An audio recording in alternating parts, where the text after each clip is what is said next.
Sabe, hermana, hermano, que la iglesia de Jesucristo no sufrimos por gusto, sufrimos por una causa justa.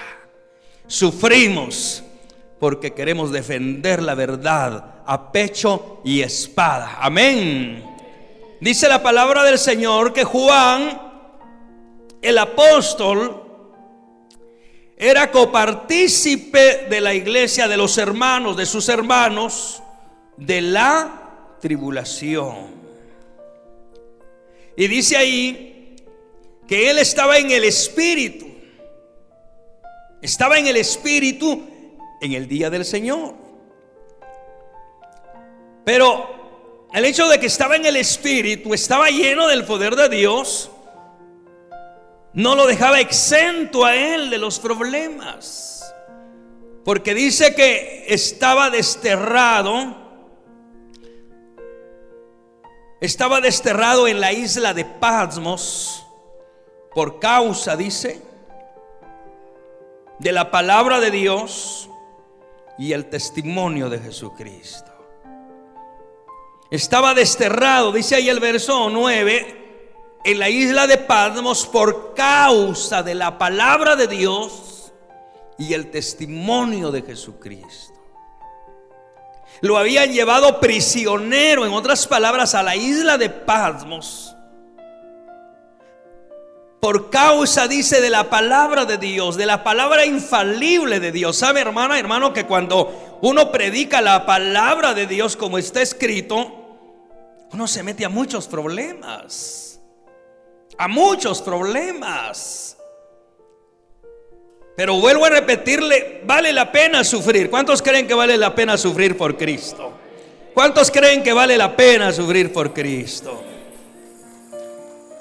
El apóstol Juan dice, estaba desterrado en la isla de Patmos por causa de la palabra de Dios y el testimonio de Jesucristo. Ellos daban testimonio que Jesús era el Hijo de Dios, que Jesús era el mismo Dios manifestado en carne, y por ello los apóstoles, la iglesia primitiva, era atribulada por los enemigos de Jesús por causa de él.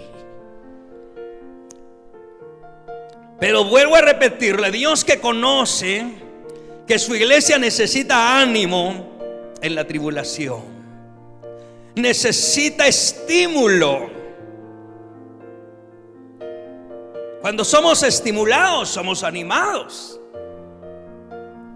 Lamentablemente muchas veces somos tan insípidos el uno para con el otro y no nos estimulamos mutuamente. Y sabe, hermana, hermano, nosotros debiéramos de hacerlo, debiéramos de estimularnos unos a otros. Amén. Pero qué bueno, hermana, hermano, que aunque nosotros nos descuidamos mutuamente, lamentablemente nos descuidamos, hay alguien que no descuida de nosotros, y ese alguien es nuestro Señor Jesucristo. Es el Señor nuestro Dios el que no descuida de su iglesia, no descuida de nosotros. Él siempre tiene estímulo, tiene ánimo, tiene enseñanza, tiene exhortación en su palabra. El Señor, sabiendo la necesidad que la iglesia en el tiempo del apóstol Juan estaba pasando, dice la Biblia que Dios se le manifestó a Juan. Leamos el verso 11.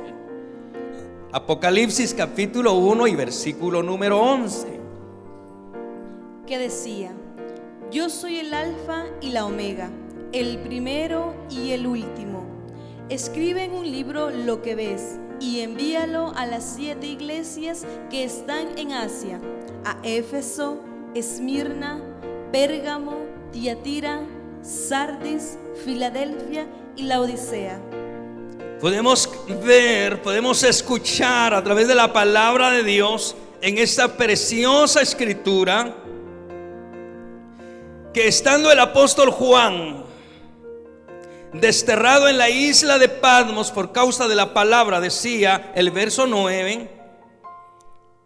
Dice la Biblia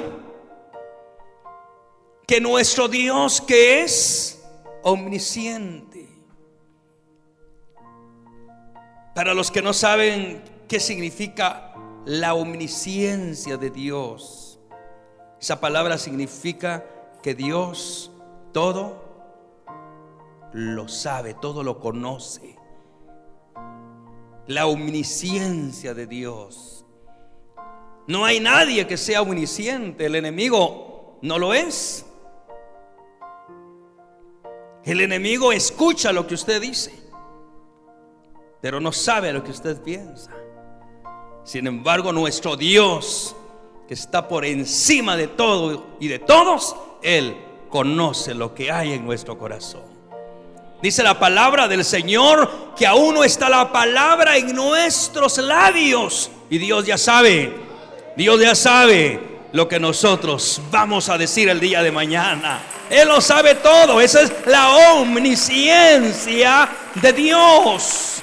¿Cuántos alaban a nuestro único Dios, que todo lo sabe? Nuestro Dios, que es omnisciente, es omnipresente. La omnipresencia de Dios significa que Dios está en un mismo momento en todo lugar. Está en todo lugar de esta tierra, pero también está en el cielo. Amén. Él lo llena todo. ¿Cuántos creen que Dios lo llena todo? Dios, que es omnipresente y también es omnipotente. Cuando decimos que Dios es omnipotente, es porque Él todo lo puede.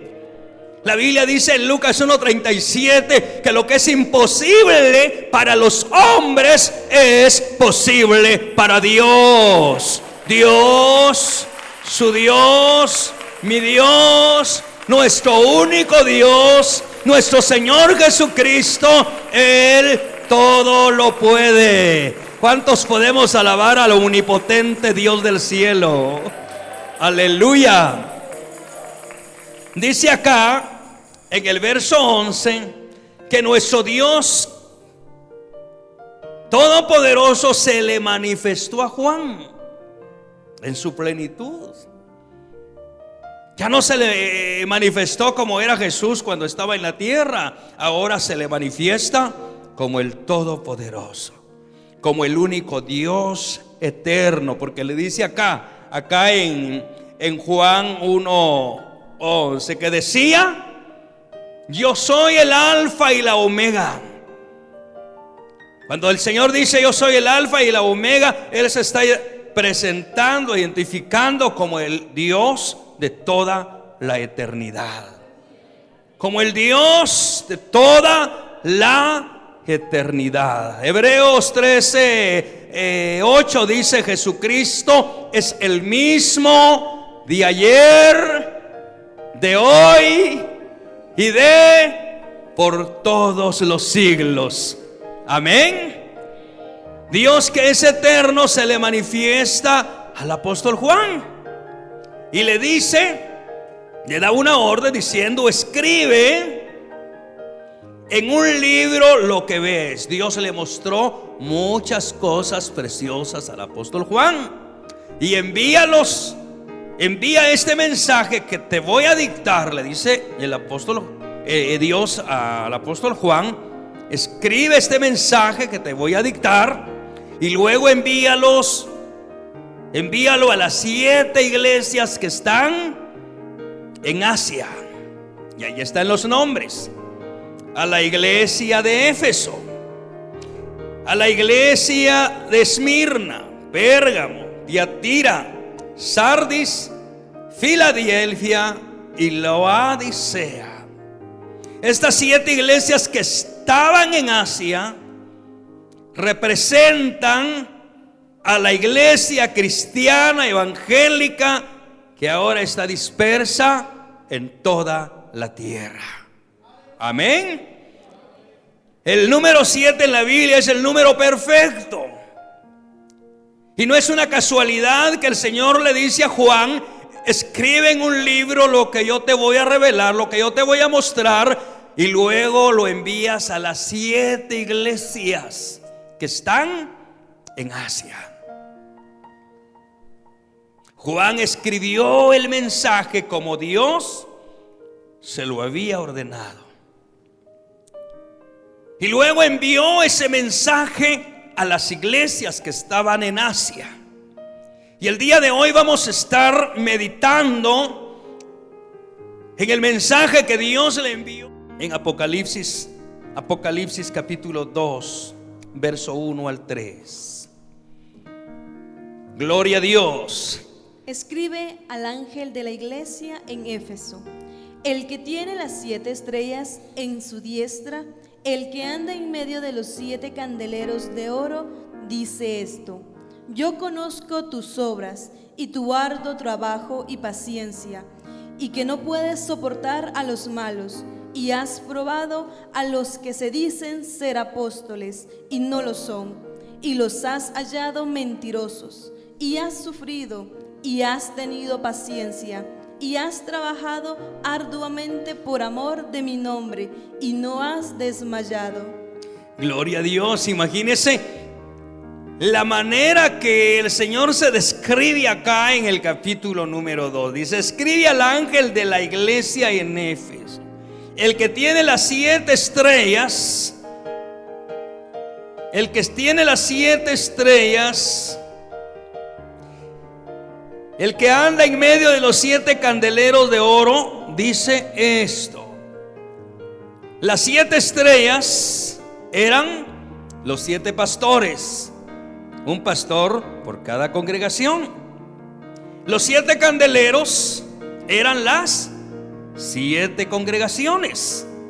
Eso lo podemos ver ahí en Apocalipsis 1:20. Dice: el misterio de las 7 estrellas que has visto en mi diestra, y de los 7 candeleros de oro. Las 7 estrellas son los ángeles de las 7 iglesias, y los 7 candeleros que has visto son las 7 iglesias. Y ahora dice el Señor: escribe al ángel de la iglesia en Éfeso, el que tiene las 7 estrellas en su diestra. Cuando la Biblia habla de diestra, no habla de literalmente de un lado derecho, como lo tenemos nosotros. Esta es mi mano derecha. Cuando Dios habla de diestra, o la Biblia habla de la diestra de Dios, está hablando del poder de Dios. Amén. Del poder de Dios. Y algo que me llama la atención es que los 7 ángeles, que eran los 7 pastores de las iglesias que estaban en Asia, dice, estaban en la diestra de Dios.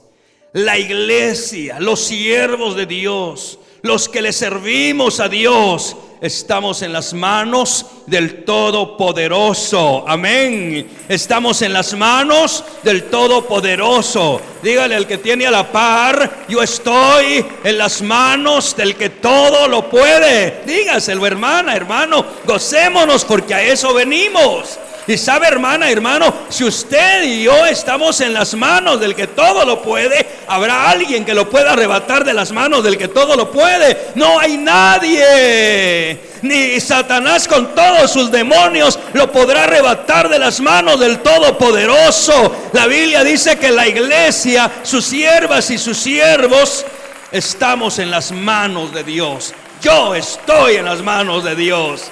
Le guste al diablo o no le guste, yo estoy en las manos de Dios. Yo no sé si usted puede decir lo mismo, pero yo lo digo con todo mi corazón. Yo, Luis Flores, estoy en las manos de Dios. Y por ello Satanás ha venido a quererme matar, a quererme destruir, pero hasta hoy estamos de pie porque estamos en las manos del que todo lo puede. Gloria a Dios. Aleluya. Y a su nombre. Luego dice la palabra del Señor: escribe al ángel de la iglesia en Éfeso, el que tiene las 7 estrellas en su diestra y el que anda en medio de los 7 candeleros de oro. ¿Dónde anda Jesús? ¿Dónde anda? En medio, dice, de los 7 candeleros de oro. Por ello mucha gente dice: ¿será que realmente Dios está con nosotros? Sí está. Él lo dijo y lo sigue diciendo. Él lo dijo allá en Mateo 18:20: donde hayan 2 o 3 congregados en mi nombre, ahí en medio de ellos, ahí en medio de ellos estaré yo. Y si su Dios lo dice, si mi Dios lo dice, ¿será cierto eso? ¿Cuántos creemos que Dios dice la verdad? ¿Cuántos creemos que la palabra de Dios es la verdad? Si mi Dios dice en su palabra que Él está donde hayan 2 o 3 congregados en su nombre, yo lo creo, yo lo creo, yo lo creo, yo lo creo que Él está aquí. Yo lo creo que Él está aquí. Yo no sé si usted lo cree. Yo no sé si usted lo cree. Levante su mano todo el que cree que Jesús está en medio nuestro. Gloria a Dios. El que anda, dice, en medio de los 7 candeleros. Y ahí dice: de oro. Eso quiere decir que la iglesia es valiosa. No somos cualquier cosa. El Señor dice allá en el libro de Malaquías, dice: y ustedes son mi especial tesoro. Cuando el enemigo le susurre a su oído: no, es que vos no valés nada, hombre. Dígale: pues para vos no valgo nada. ¿Qué voy a valer para vos si vos no has dado nada por mí? Pero Jesús lo dio todo por mí. Y para Él soy valioso. ¿Cuántos dan gloria a Dios? Ustedes, dice, son mi especial tesoro. Y ahí dice: yo soy el que ando en medio de los 7 candeleros. Y estamos viendo que los candeleros es la iglesia. Los 7 candeleros de bronce, dice, o de barro. No, de oro. Dígale que tiene la par: yo soy valioso porque valgo la sangre de Cristo. Yo no sé si usted cree que es valioso, pero dígale que tiene a la par: yo soy valioso porque valgo la sangre de Cristo. Yo le voy a decir a mi hermano José, hermano José, ¿cómo estás, José? Hermano José, yo soy valioso. ¿A usted también? Sí, hermano pastor. Yo soy valioso. ¿Y por qué somos valiosos? Valemos la sangre de Cristo. Porque valemos la sangre de Cristo. Un grito de júbilo. Le voy a decir a mi hermanita también por acá: hermanita, yo soy valioso. Yo también, hermano. ¿Usted también? Amén. ¿Y por qué somos valiosos? Valgo por la sangre de Cristo. Porque valemos, dice, la sangre de Cristo. Somos valiosos. Y eso no lo decimos nosotros, lo dice la palabra de Dios. Yo ando, dice, en medio de los 7 candeleros de oro. La iglesia vale la sangre de Cristo y por ello somos valiosos. ¿Cuántos creemos que somos valiosos? Somos valiosos para Dios. Ahora dice el Señor en el verso 2, Apocalipsis 2:2: yo conozco tus obras. Ahí está la omnisciencia de Dios. Yo conozco tus obras. Para que se dé cuenta, hermana, hermano, que Dios conoce lo que usted hace. Él está al tanto de lo que nosotros hacemos en favor de su obra. Por ello, en aquella ocasión, cuando se depositaban las ofrendas en el ministerio de nuestro Señor Jesucristo, dice que todos pasaron a depositar sus ofrendas. Pasaron ricos, pasaron medios ricos y pasaron también gente que no tenía recursos. Y dice la palabra del Señor que en aquella multitud de gente que pasaron a depositar sus ofrendas, pasó una mujer viuda. Y era una viuda pobre, igual que la viuda de Sarepta. Y dice la palabra del Señor que esa viuda pobre echó 2 blancas, por decirlo así, 2 denarios. Y depositó ahí en el canastillo de las ofrendas, o en el arca, dice la Biblia, de las ofrendas.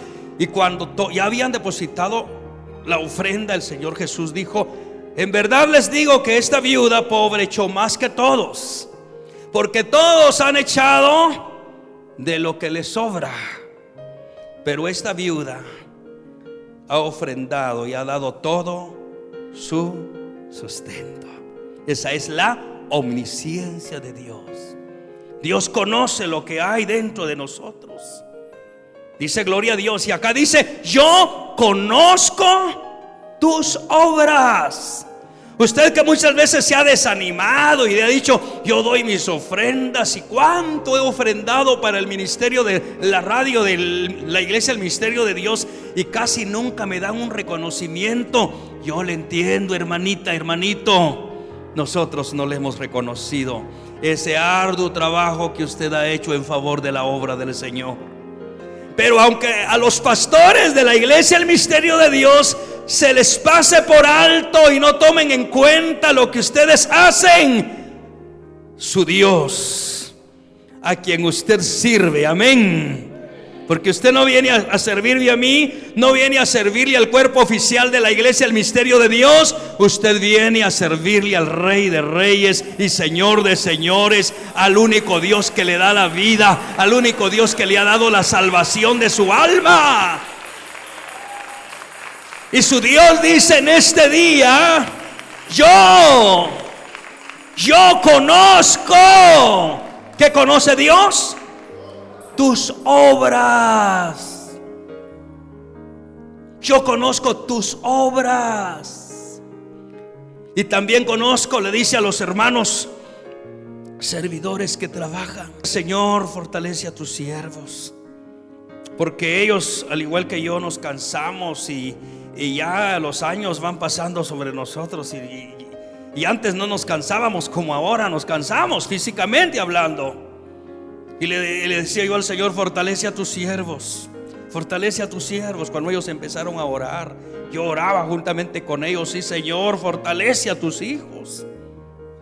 Pero el Señor le dice al cuerpo oficial, a los pastores, a los diáconos y a todos los que le servimos a Dios en este ministerio, y aquellos que nos están viendo, nos van a ver también a través de las redes sociales: quiero decirles, siervas y siervos del Señor, Él dice en su palabra: conoce tus obras, conoce tu arduo trabajo, ese trabajo arduo que has desarrollado en favor de su obra. Dios está al tanto de ese trabajo que estás haciendo, de ese trabajo que estamos haciendo. Démosle un aplauso al Señor.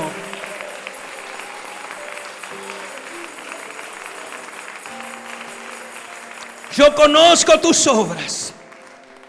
Seguramente la iglesia de Éfeso tal vez se sentía desanimada, desalentada, porque tanto trabajo y trabajo. Y el enemigo le decía seguramente que eso era en vano. Pero el Señor le dice: yo conozco tus obras. Yo conozco tu arduo trabajo. Conozco la paciencia que has tenido y lo que has sufrido por amor de mi nombre. La iglesia del primer siglo sufría persecución por causa de Jesucristo. A muchos los mataron por predicar que Jesús es el Hijo de Dios, por predicar que Jesús es el único que salva, el único que sana. A muchos de ellos los mataron, dice allá en Hebreos 11:37. No lo vamos a leer, solo anótelo ahí, lléveselo en la mente, anótelo ahí en su cuaderno, en su teléfono, yo no sé dónde lo va a anotar, pero allá en Hebreos 11:36 y 37 dice que muchos de los siervos de Dios murieron, unos aserrados, otros apedreados, otros a filo de espada. Los torturaron por causa de la palabra. Y el Señor dice: yo conozco tus obras, yo conozco tu paciencia, yo conozco todo lo que has sufrido por causa de mi nombre.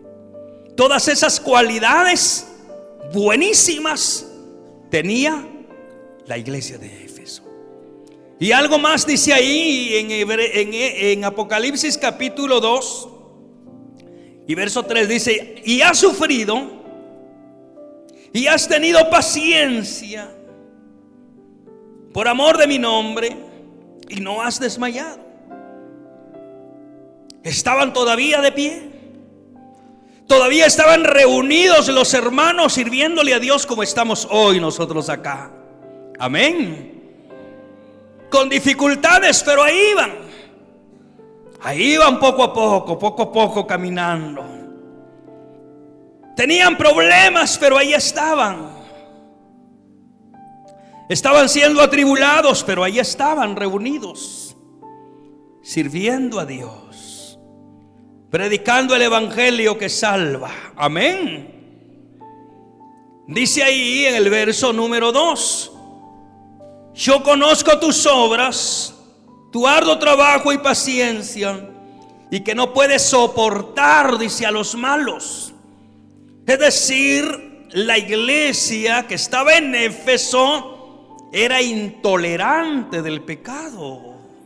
Dice, gloria a Dios. Era intolerante del pecado. Aborrecían el pecado y también aborrecían toda enseñanza antibíblica.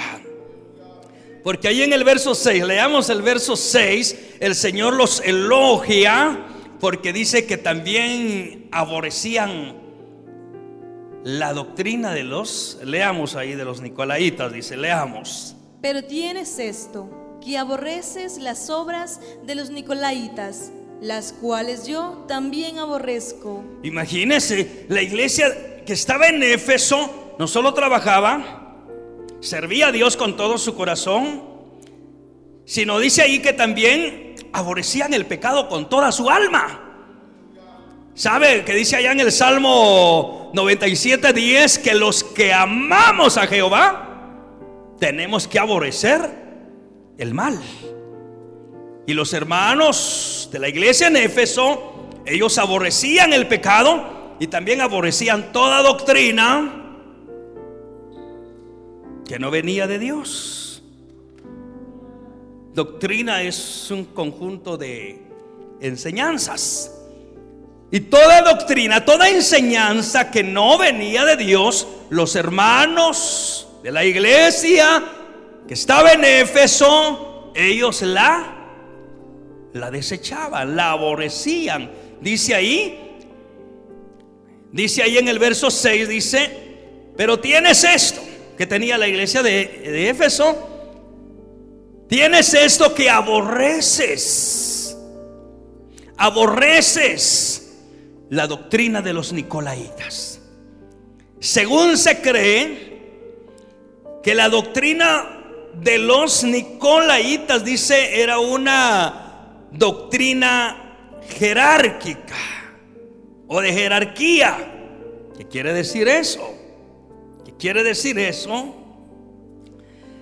Que la doctrina, o sea, esas congregaciones, dice que apartaban a los clérigos. Clérigos son personas que las tienen en alta estima. En alta estima, los clérigos. Personas que tienen privilegios en la iglesia. Aquí todos tenemos privilegios, pero el hecho que tengamos el privilegio de cantar, de predicar,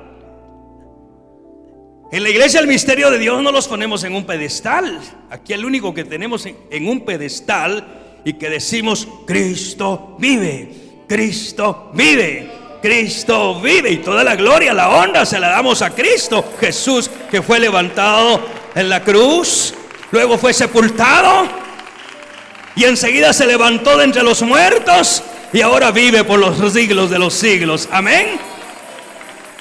Amén. Entonces la doctrina de los nicolaítas se dice que era una doctrina de jerarquía, una doctrina donde ponían a los clérigos en un pedestal.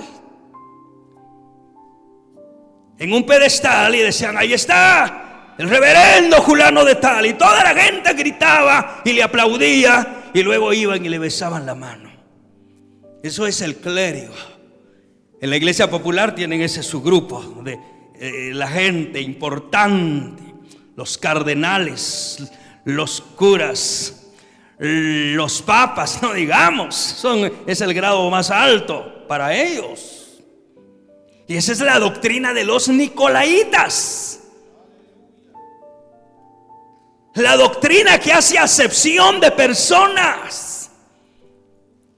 que a la gente importante espiritual, a la gente grande entre comillas, las tienen ahí en un lugar especial, y a los laicos es el pueblo, los que están allá atrás de la cortina, como en el tiempo de Moisés, ¿verdad? Que solo el sumo sacerdote entraba al lugar santísimo y el resto de la gente se quedaba atrás de la cortina.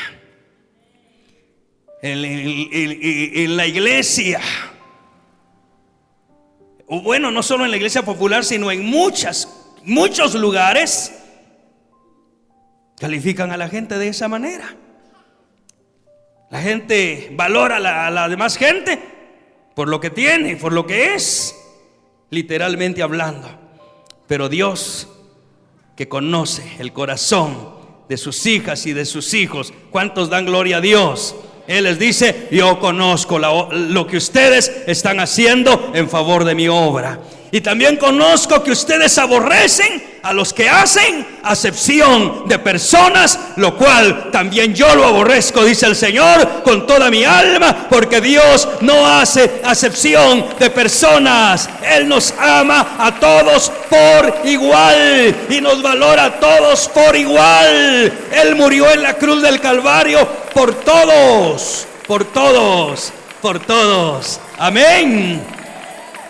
Por ello dice: también conozco, le dice a los hermanos en Éfeso, o la iglesia de Éfeso, que aborrecen la doctrina de los nicolaítas, la cual yo también aborrezco. Yo también aborrezco. Que nos escuchen a todos aquellos que hacen acepción de personas, cristianos y no cristianos, que Dios aborrece esa manera de pensar, esa manera de actuar. Dios aborrece eso. Y yo también aborrezco eso. Yo no sé si usted aborrece eso, pero yo aborrezco lo que Dios aborrece y amo a los que Dios ama. ¿Cuántos alaban a Dios? ¿Cuántos alaban a Dios? ¿Cuántos alaban a Dios?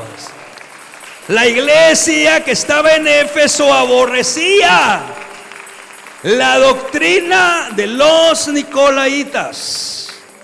¿Cuál era la doctrina de los nicolaítas? Era, según se cree, según se dice, usted lo va a buscar en la Biblia y no lo va a encontrar, que era que ellos valoraban a la gente por lo que ellos miraban, literalmente. Si el hermano Julano traía un tercio de títulos, lo ponían aquí a un lado, en el lugar especial, en el lugar de la gente noble, de la gente eminente, decimos nosotros. Amén. Y los colocaban acá. ¿No se ha dado cuenta usted que hay lugares donde hasta camerinos tienen para los reverendos, para los salmistas? Los salmistas no se sientan donde se sienta la gente, menos en las gradas ni en la gramía se sientan. Ellos tienen sus camerinos. Ahí en sus camerinos tienen sus bebidas, sus frutas, su aire acondicionado. Y ya cuando les toca su presentación salen ahí sacando el pecho, que a veces es más panza la que tienen que tengan pechos, pero ahí sacan, parecen gallitos de pelea. A veces son chiquitos como yo y ahí todos creídos. ¿Por qué? Porque están consintiendo en ellos mismos la doctrina de los nicolaitas. Y el Señor dice: yo aborrezco esa doctrina. Y yo no sé qué responde la iglesia, pero la iglesia de Éfeso les dice: tienen algo, que aborrecen la doctrina de los nicolaitas. Han cerrado las puertas para que esa doctrina no entre a ustedes. Ustedes aborrecen eso y yo también lo aborrezco, y los elogia por ello. Amén. Ojalá que la iglesia del misterio de Dios aborrezcamos toda doctrina que no venga de Dios, que no esté en el libro de los libros. Amén. Toda doctrina antibíblica no la queremos en este lugar. Amén. Cuando ustedes vean que nos estamos saliendo de lo que dice la palabra del Señor, tome su valor, hermana, y páreme ahí y dígame: hermano, ¿por qué se está saliendo del huacal? Amén. ¿Por qué se está saliendo de la senda antigua? No aplauda cuando no tiene que aplaudir. No diga amén cuando no tiene que decir amén. Diga amén solo cuando lo que estamos hablando tenga que ver con lo que dice la infalible palabra de Dios. Cómo le gusta al diablo eso. Cómo me felicitan los demás siervos. Aquellos siervos que les encanta estar en un pedestal, les encantan que les aplaudan y que les llamen maestros, que les llamen rabinos, que les llamen apóstoles, que les llamen profetas. Les fascina eso. Sabe, hermana, hermano, que a mí me da lo mismo que me diga Luis Flores, que me diga hermano Luisito o hermano Luis Armando. Soy su hermano, eso es todo lo que soy. La Biblia dice: porque uno es vuestro maestro, el Cristo, y todos vosotros sois hermanos, sois hermanos, sois hermanos. Yo soy su hermano y usted es mi hermano. Démosle un aplauso al Señor. Eso es lo que somos como iglesia de Jesucristo.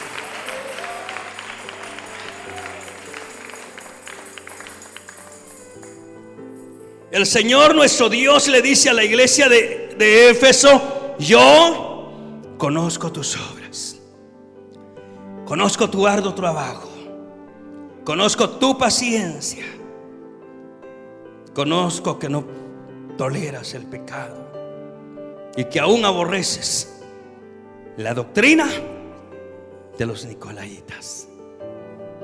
Hay otra de las iglesias que no tenían esa doctrina afuera, ya la tenían adentro de ellos, ya estaba en la congregación. Eso lo vamos a estar viendo en los próximos mensajes que le he titulado Mensaje a la Iglesia. Si el Señor nos tiene con vida, nos tiene con salud, son 7 domingos que vamos a estar compartiendo estos mensajes, porque son 7 iglesias y vamos a estar meditando cada domingo en el mensaje que Dios envió a cada iglesia de las que estaban en Asia, que representan a la iglesia cristiana evangélica, que ahora estamos dispersos, dicen, toda la tierra. Ahora hay algo que dice el Señor.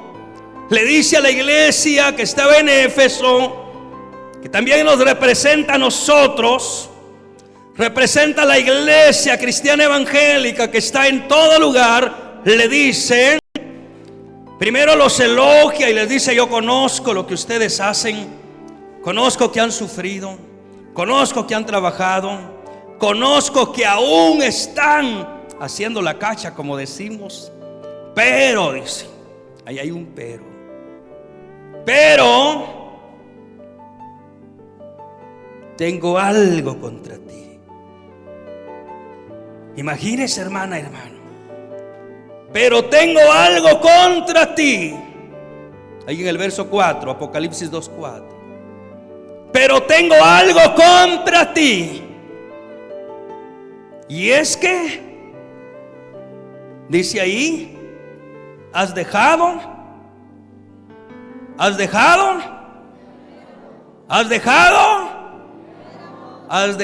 tu primer amor. La versión lenguaje actual dice: pero tengo algo contra ti, es que ya no me amas tanto como en los primeros días de tu conversión. Ya no me amas tanto. Hermana, hermano, eso sí está cardíaco. Dice el Señor nuestro Dios a la iglesia que estaba en Éfeso, pero no solo a ellos. Recuerde que las iglesias que estaban en Asia nos representan a nosotros. Amén. Nos representan a nosotros. Y el Señor dice: yo estoy al tanto de todo lo que has hecho, cómo has sufrido, cómo has trabajado. En estos días orábamos con la chiquis por muchos hermanitos que al inicio de este ministerio, cómo trabajaron, cómo se esforzaron. Había unos hermanitos que venían desde Amatitlán, hermanos, y en ese tiempo celebraba la iglesia el misterio de Dios 4 cultos los días domingos.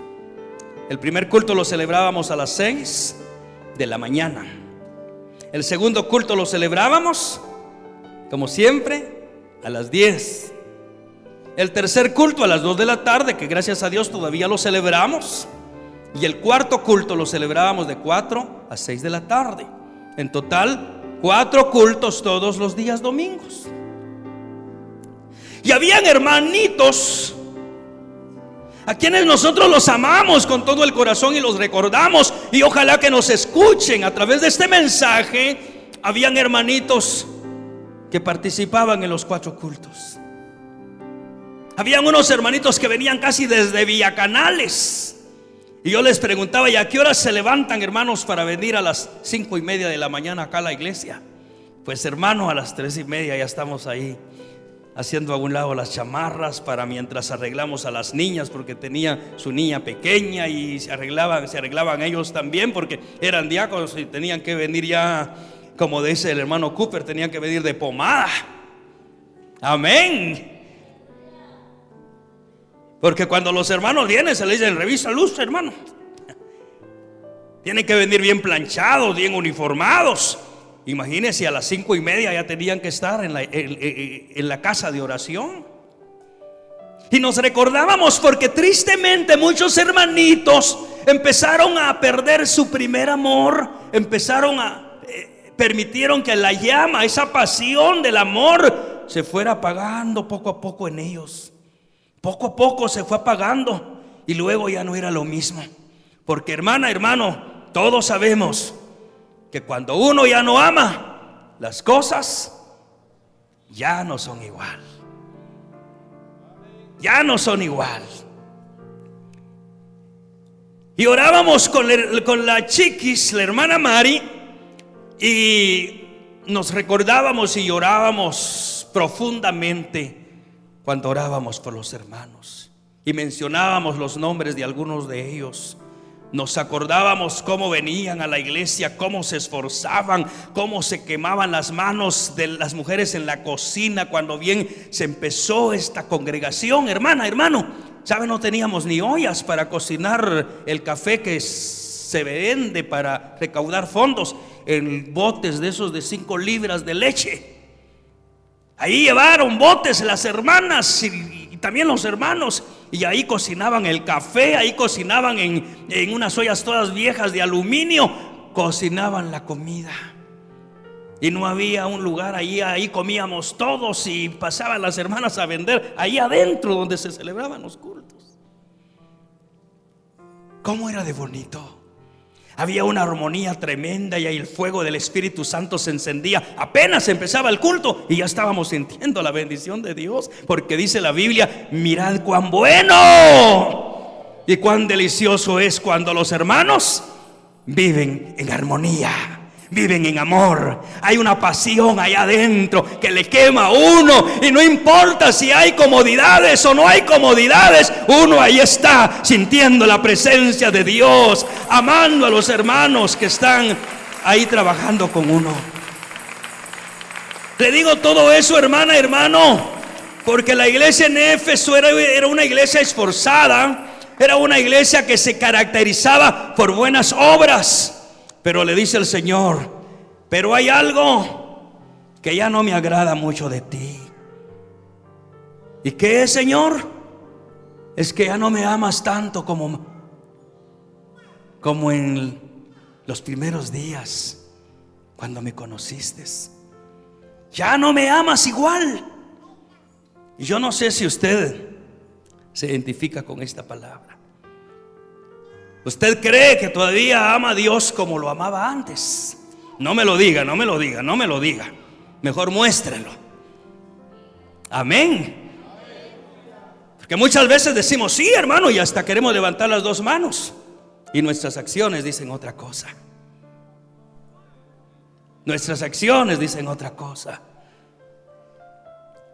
Hay algo, le dice Dios a la iglesia en Éfeso, y nos dice hoy a nosotros, que no me gusta de ti, hija, hijo. ¿Y qué es, Señor? Es que ya siento que ya no me amas. Yo veo que ya no me amas, que ya no me amas. Que el Señor no solo lo ve, el Señor no dice yo veo, yo sé. Él lo sabe todo. Tú ya no me amas como me amabas antes. Como me amabas antes. Yo me identificaba con este mensaje. Yo mismo me identificaba. Y sabe, hermana, hermano, uno es consciente. Uno es consciente. ¿Acaso no le he contado yo cuando yo apenas me había convertido? Yo no faltaba un día a la iglesia. Aunque sea decir amén, llegaba, pero llegaba a la iglesia. Porque trabajábamos en lo secular y salíamos tarde del trabajo, y el culto empezaba a las 6:30 en el lugar donde nosotros nos reuníamos o nos congregábamos. Y yo salía a veces a las 6 de la tarde de mi trabajo, desde allá de la zona 18. Imagínense cómo me venía corriendo, y los compañeros: chino, la casa no se va, manito, de su lugar, me decían. Y yo parecía ayudante de camioneta en el primer bus que venía, aunque sea lleno. Yo de un pedalazo y ahí venía colgando en el bus. ¿Y por qué? Porque la casa no se iba de su lugar, no. Tenía una pasión allá adentro. Yo me identificaba con el escritor del Salmo 84, que dice: anhela mi alma y aún ardientemente desea los atrios de la casa del Señor. Yo quería estar en la casa del Señor todos los días y procuraba estar, y le digo, aunque sea llegar a decir amén, pero llegaba. 5 minutos eran suficientes, porque desde que yo entraba yo sentía la presencia de Dios. Yo sentía que los brazos de Jesucristo, mi Rey, mi Señor, me recibían y me abrazaban.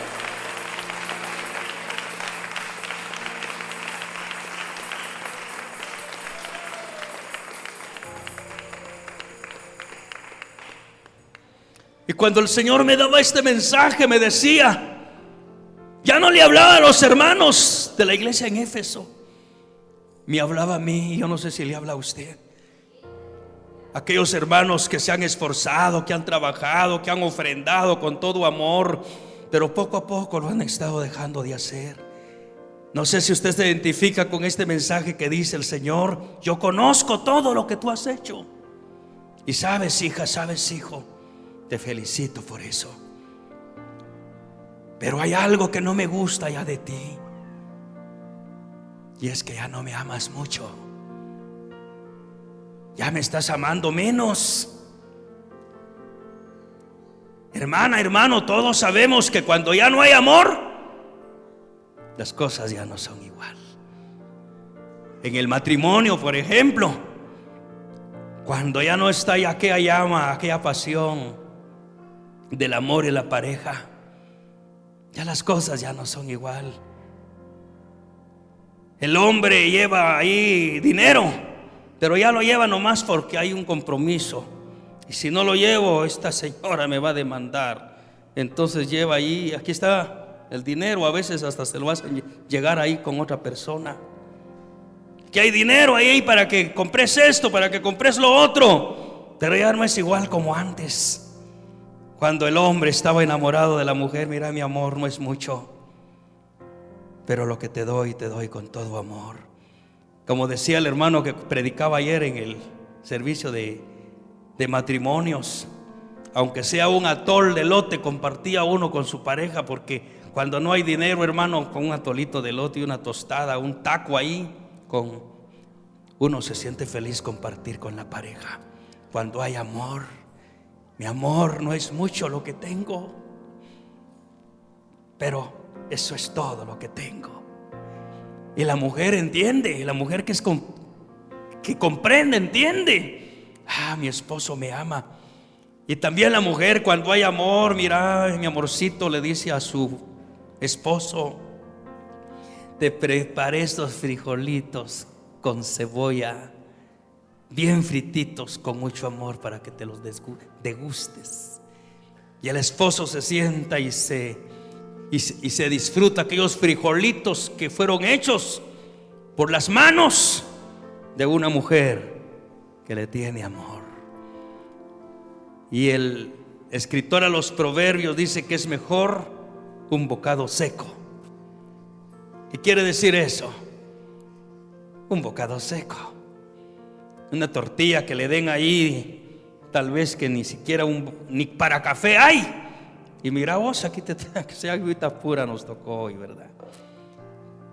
Pero es mejor, dice, un bocado seco, donde hay paz, donde hay amor, que una casa donde hay buey engordado, dice, pero puros pleitos, puras contiendas. Ya no hay amor. El hombre lleva el gasto y cumple ahí nomás porque tiene que dar. Y hay parejas que dicen: por mis hijos y por mis hijos. Pero qué precioso es cuando hay amor, cuando hay pasión. Vuelvo a repetir, lo que hace el esposo para la esposa lo hace con amor. Lo que hace la esposa para el esposo lo hace con amor. Pero qué triste cuando ya no hay amor en el matrimonio. Y eso pasa en la vida espiritual. Cuando la iglesia ya no es movida por amor, ya hace las cosas como de costumbre. Hoy tengo que ir a la iglesia, voy a ir un rato porque me voy a salir luego después, antes que termine el mensaje, porque tengo que salir con mi familia. No solo no vienen toda la semana, y el día domingo quieren limitarle el tiempo a Dios. ¿Por qué sucede todo eso? Porque ya no hay una pasión por el Señor, ya no hay amor por Él. Ya venimos nomás porque, como hacen todos allá afuera, van a la iglesia popular y un ratito y solo van y se persignan, ya van para afuera. Y por lo menos ya le fuimos a decir buenos días al Cristo negro. No, hermana, no, hermano. Dice el Señor: yo conozco tus obras.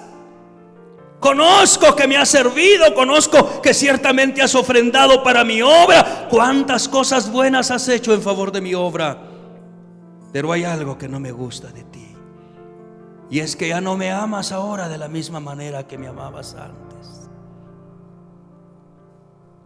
Cuando ya no hay amor, la gente sigue asistiendo a la iglesia, pero ya no hay pasión allá adentro.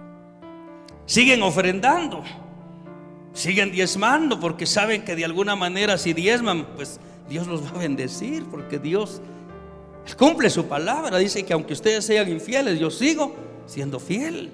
Y si Él dice, si tú me vas a sembrar, vas a cosechar, y cosecha, aunque lo estés haciendo ya sin amor.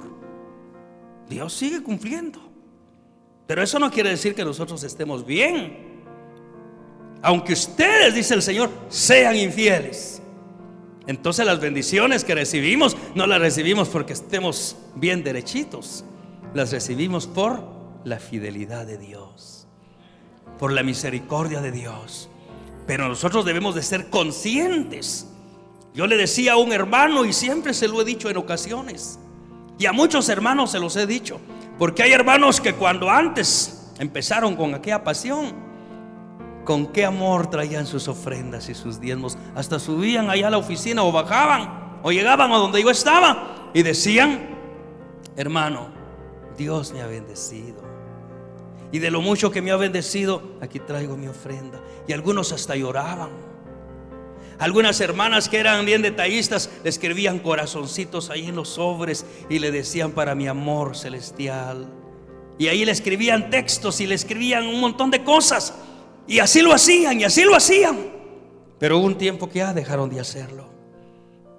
Ya a veces hasta tiramos el sobre ahí en el canasto, ¿verdad? ¿Por qué? Porque sí lo estamos dando todavía, pero ya no lo damos de la misma manera como lo dábamos antes. ¿Cómo se sentirá el Señor? ¿Cómo se sentirá?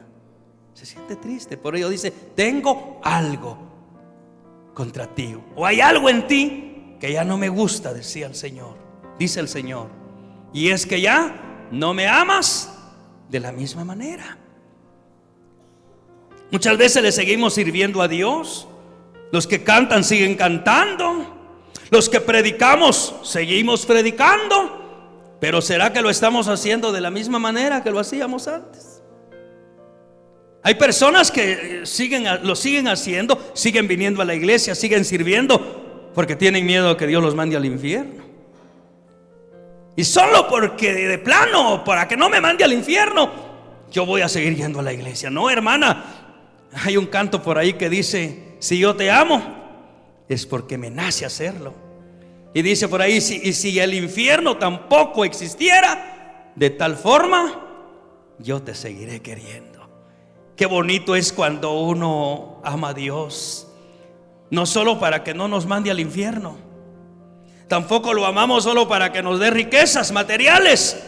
Lo amamos porque Él es digno de que lo amemos. Él es digno de que le sirvamos. El Señor le dijo a un montón de gente que lo seguía en su ministerio terrenal, les dice: ustedes me siguen, me buscan, porque ayer comieron pan y se quedaron bien llenitos del estómago.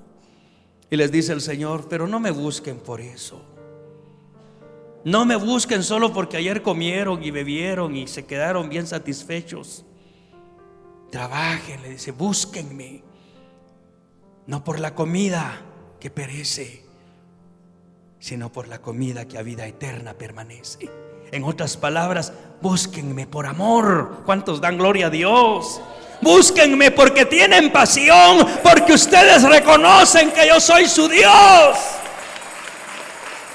Dice: gloria a Dios. No les sirvamos solo por miedo. Ay, es que si no les sirvo, es que si no voy a la iglesia, Dios me va a castigar. No, hermana, no, hermano. Y si Dios no nos castigara porque no le servimos y porque no le buscáramos, ¿qué pasaría? No lo haríamos. Entonces no lo hagamos solo porque tengamos miedo a que Dios nos castigue. Busquémoslo con diligencia, porque lo amamos, porque nos desesperamos por Él. Como dice aquel canto, no sé si a usted le gusta ese canto: sin ti yo no puedo vivir. Qué bonito es decirle: Señor, sin ti mi vida no tiene razón de seguir viviéndola. Es que sin Dios, hermana, hermano, que somos sin Dios. No somos nada. Entonces busquemos a Dios no por temor, no por miedo, no por interés personal. Hay gente que sigue predicando por algún interés personal. Siguen predicando porque si yo dejo de predicar, ¿de qué voy a comer? Dicen algunos. No, hermana, no, hermano. No prediquemos. Dijo el Señor, no trabajen por la comida que perece. En otras palabras, no me busquen por cosas materiales. Búsquenme porque ustedes reconocen que yo soy su Dios. No les sirvamos por algún interés personal. Hay muchos que predican por algún interés personal. Si me pagan, predico. Si no me pagan, no predico. Si me pagan, canto. Si no me pagan, no canto. Ni siquiera voy. Eso no es servirle a Dios por amor. Eso es servirle a Dios por interés personal. En otras palabras, es servirle a Dios por dinero, para que me dé dinero, para que me dé fama, para que me dé esto. Y dice el Señor, no me busquen por esas cosas. El Señor dice en su palabra, búsquenme primero a mí. Es decir, denme el lugar que a mí me corresponde, adórenme, sírvanme por amor, y todas las cosas que ustedes necesitan van a venir por añadidura, porque nuestro Dios es bueno. ¿Cuántos creen que nuestro Dios es bueno?